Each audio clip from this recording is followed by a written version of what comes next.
Info farmer Times کے دوستوں، be be پاک دامن لاہور میں ایک دربار کو کہا جاتا ہے جو گڑی شاہو اور ریلوے اسٹیشن کے درمیانی علاقے میں واقع ہے، اور دوسرا راستہ ایمپریس روڈ کی جانب سے جو پولیس لائنز کے بالمقابل ایک چھوٹی سڑک کے بائیں جانب ہے ادھر واقع ہے۔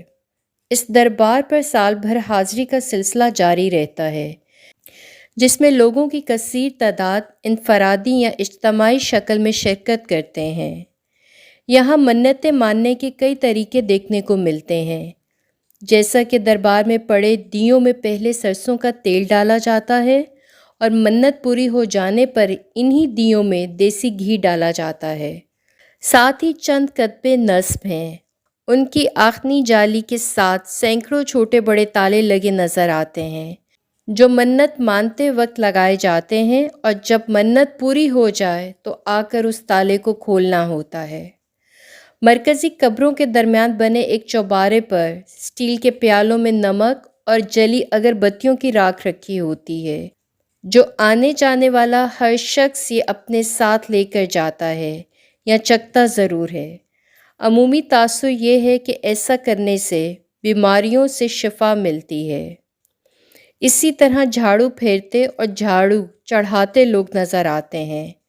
میٹھی چیز یا مٹھائیوں پر منت اٹھانا اور منت پوری ہونے پر بانٹنا بھی کثرت سے نظر آتا ہے۔ دیگیں ماننا اور چڑھانا بھی منت کا ایک حصہ ہے۔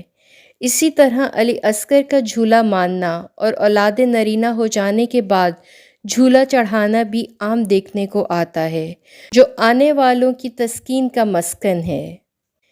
یہ لاہور کی زیارت گاہوں اور مقدس مقامات میں سے ایک ہے، جس کی تاریخ صدیوں پر مشتمل ہے۔ اس زیارت گاہ کے بارے میں کئی روایات ملتی ہیں، جن میں سے کسی کی بھی سند معتبر نہیں ہے۔ جیسا کہ بعض علماء کے خیال میں ایک زاہد و عابد عبادت گزار سید جن کا نام احمد توختہ تھا، ان کی دو صاحبزادیاں تھیں جن کے نام رقیہ بی بی اور تاج بی بی تھا، جو والد کی وفات کے بعد اس جگہ جا کر آباد ہو گئیں جو آج بیبیاں پاک دامن کے نام سے مشہور ہے، جبکہ اس بات کی سچائی تاریخ کے اوراق پر نہیں ملتی۔ اسی طرح کچھ علماء کے خیال میں اہل بیت کے خاندان کی 6 خواتین کے مزارات اس مقام پر موجود ہیں، جسے بیبیاں پاک دامن کہا جاتا ہے، جو سادات خاندان سے منسوب کرتے ہیں۔ کہا جاتا ہے کہ یہ مزار حضرت عباس بن علی کی حقیقی بہن سیدہ رقیہ بنت علی کا ہے، جو کہ حضرت مسلم بن عقیل کی زوجہ محترمہ تھیں۔ بقیہ خواتین کے بارے میں کہا جاتا ہے کہ وہ حضرت مسلم بن عقیل کی بہنیں اور بیٹیاں ہیں، جو سانحہ کربلا کے بعد پہلے ایران اور وہاں سے ہندوستان تشریف لائیں۔ اگر اس بات کو درست مان لیا جائے تو سادات کی ہندوستان میں آمد 61 ہجری سے شروع ہوتی ہے، تاہم اس روایت کے بھی مصدقہ ہونے میں تامل ہے۔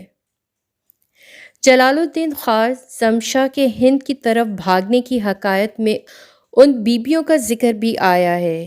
یہاں 2 صحن موجود ہیں، جن میں سے ایک میں بی بی رقیہ، بی بی تاج اور بی بی نور کے مزار ہیں، جبکہ دوسرے میں بی بی حور، بی بی گوہر اور بی بی شہناز دفن ہیں۔